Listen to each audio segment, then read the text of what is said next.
Employee engagement is about unlocking discretionary effort, but unfortunately, many leaders, they fail to do so.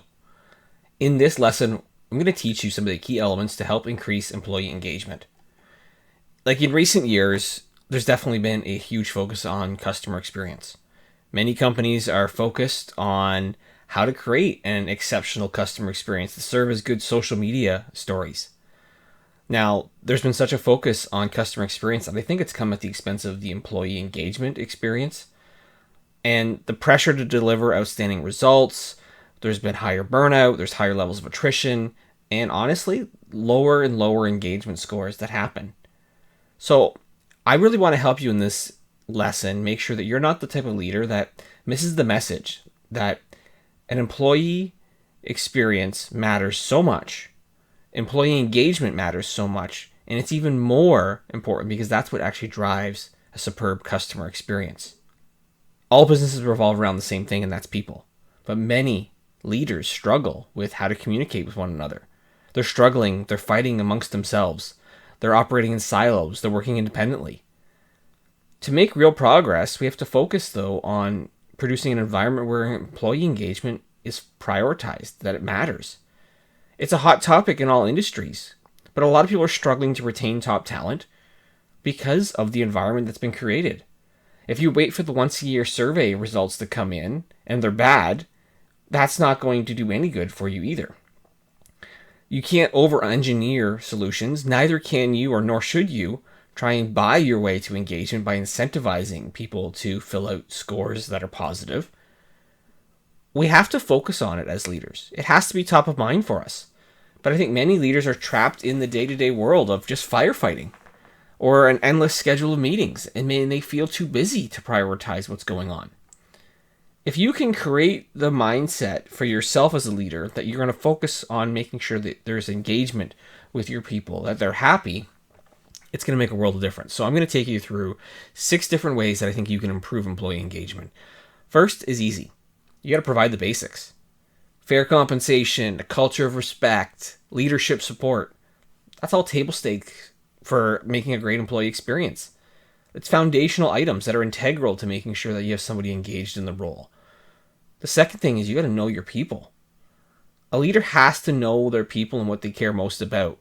So obviously holding regular one-on-ones with your people is essential. Building that trust, creating an environment where they can come to you and talk to you about anything that's going on. But you also need to know some key questions and answers to those questions. Asking people questions point blank and directly, such as what keeps them here? What do they like best about being here? What would make them leave? If you don't know the answers to those questions, you're not going to be able to produce an environment where people are really engaged. I talked about survey results and a lot of companies leaving it till the once-a-year survey to address engagement, but how about you have a strategy and a plan to address engagement? I think a lot of people and a lot of leaders and companies are guilty of this. They wait for those results. But you got to be proactive. When you start to map out your plan for the year, your strategy, your business case, factor in engagement as a critical component that you're going to focus on as a leader. Aim to make sure that you have engagement included as part of every activity, every team meeting that you do. Hold focus groups, collect feedback. How can you improve their experience? How can you improve their world and ultimately make their lives easier?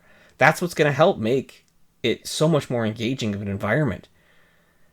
Because I think we're doing a disservice as leaders if we do not collect feedback from the people that we work with, that we support. They know what's working, they know what's going on in the organization, and oftentimes it's the fact that things are broken that causes people to feel like there's chaos, feel like it's a negative environment, and they're disengaged as a result. So remember that you want to create a win-win scenario for everybody. Capture their feedback, but act on the feedback that's given. And when you do, this is where it gets to the next point, focus on development and offer project work for people. Because everyone wants to be part of a winning team. Everyone wants to feel like their work matters. But give them something that actually maybe stretches them, challenges them, makes it feel like they're actually contributing at a higher level than just going through the day-to-day grind. Because the day-to-day grind is what actually makes people so much more disengaged. Focus on helping them get better. So I talk about enriching roles of team members. Review their job descriptions, the tasks, responsibilities. Look for ways to make it more exciting and, more importantly, more value added to the business. Ultimately, if you do that, I think that's going to make a world of difference for you. The next thing I think that's important is that you have to recognize and thank them for their contribution. The two most important but often forgotten words by leaders are thank you. Thank them for the work that they've done, even when it's just the regular work that needs to be accomplished. It doesn't always have to be exceptional, and that's the only time that you thank them, but thank them, catch them doing things right, recognize and reward them for what they do. It makes a world of difference. The last one I think that's important to create an engaging environment, to improve engagement with your team, is have fun. Look, if the budget allows, hold regular fun events. Even if there is informal events that maybe people have to pay for on their own, pulling the team together to connect, to talk outside of work, to whether it's virtual or in person, there's things that you can do. But it's going to pull everyone together if you can have fun. I think one of the things that's important is that we can't take ourselves too seriously.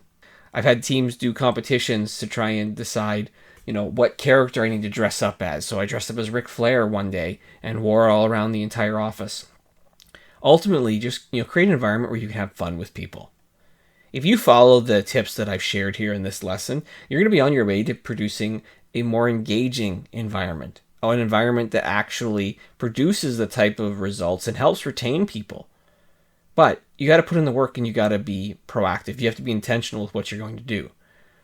I can tell you from personal experience, the formula for success is not pizza lunches. It's not cupcakes. It's not spending a ton of money. It's about just focusing on your people, communicating with them, developing them, prioritizing and recognizing them. When you do that, you'll create a more involved approach to how you manage your team, and you'll become more of a game-changing leader with creating the culture that actually drives results.